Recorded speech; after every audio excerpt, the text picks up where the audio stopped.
How about that for Alex Palou? Climbs out in front of some fans right by the Detroit River. He is a winner on the streets of Detroit. Cool how close these fans can get to a driver climbing out here in Victory Lane. So Alex, on a weekend when you said the track was too tight, too many bumps, too much traffic, how did you make it look so easy?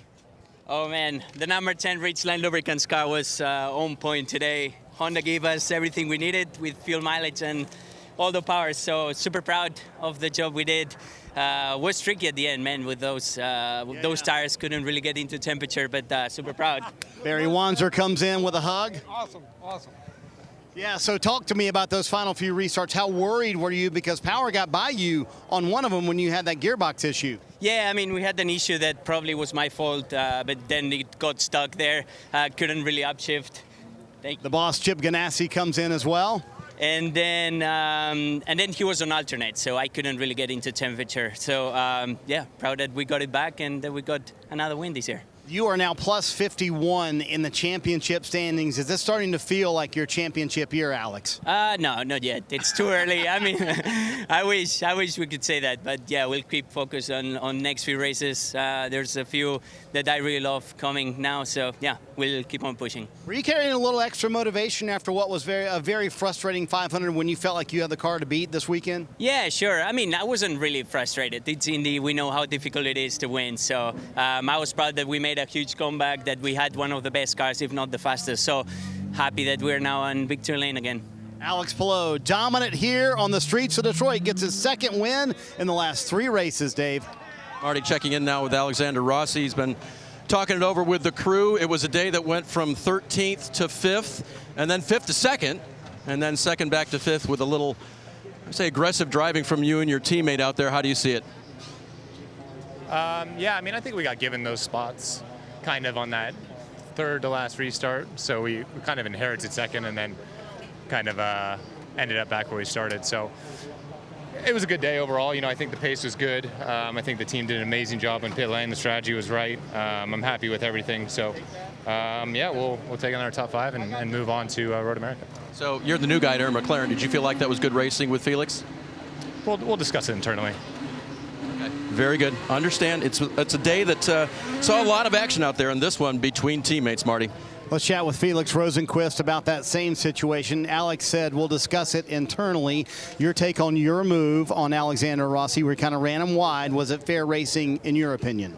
I mean, I was on the inside, and he squeezed me quite a lot on the first apex, so I had to run into him. Otherwise, I was going to clip the left wall, and you know, on the exit, it's just you're racing out of the corner. So I think I was a fair bit ahead. So, I mean, yeah. He played it hard on entry, and I played it hard on exit, so I think it was fair. I mean, we'll discuss it. It's never optimal to do that with teammates, but if you race hard, you have to race hard back, so it's all good. Is this one of those things, considering where you are, Felix, you don't have a ride for next year? You have to fight for every inch that you can get for yourself? I mean, I race the same every race. I don't think there's anything to do with the future. I mean, I'm not worried about my future. I'm racing as hard as I can every race, and I mean, it's always tough out there in IndyCar. Like, and I shouldn't be ashamed of being elbows out. So I think it's all fair play. IndyCar is tough, and obviously I don't want to race teammates too much. It's never fun, but that's the way it is. And you know, it's IndyCar. And you agree with Alex? This is something you'll have a chat about, maybe even today with him. Yeah, for sure. I mean, it's something you want to talk about. I mean, he raced. I mean, he's hard but fair, and I think I'm the same. You know, we never want to put each other in the wall or anything, and unfortunately we race each other every race this year. We've kind of been around each other, so you know, it's a good luxury to have. We're normally at the front in our McLaren, and yeah, that's how it is. Another great showing for Felix Rosenqvist. He had to fight for it, Kevin, but on the podium here in Detroit. There was a lot of fighting here today. The 6-time champion Scott Dixon comes home 4th. What did you take away from your day? I know you felt like you had a fast car. Did you have a chance to move forward?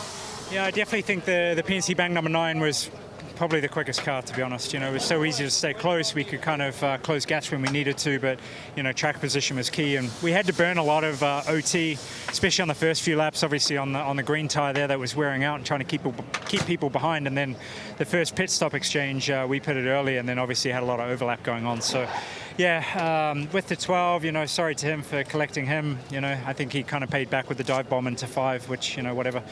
is what it is. But yeah, on that last stop, I think I should have used more OT to clear the 12 and make that a bit easier, and then had the pace with the 10. But huge congrats to Alex and the team on the 10 car side.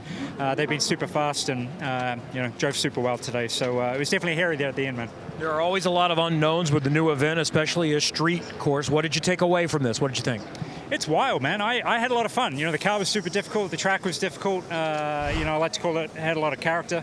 It was interesting, but very difficult on the restarts. And, then these things aren't meant to be easy. So I had a lot of fun, just frustrated with how my day went and not getting the most out of, a really good car. Scott Dixon moves from 5th to 4th in the championship, Marty. Let's hear the other side of that story with Will Power. What was your take on the contact with Scott Dixon? He said you paid him back a little bit later.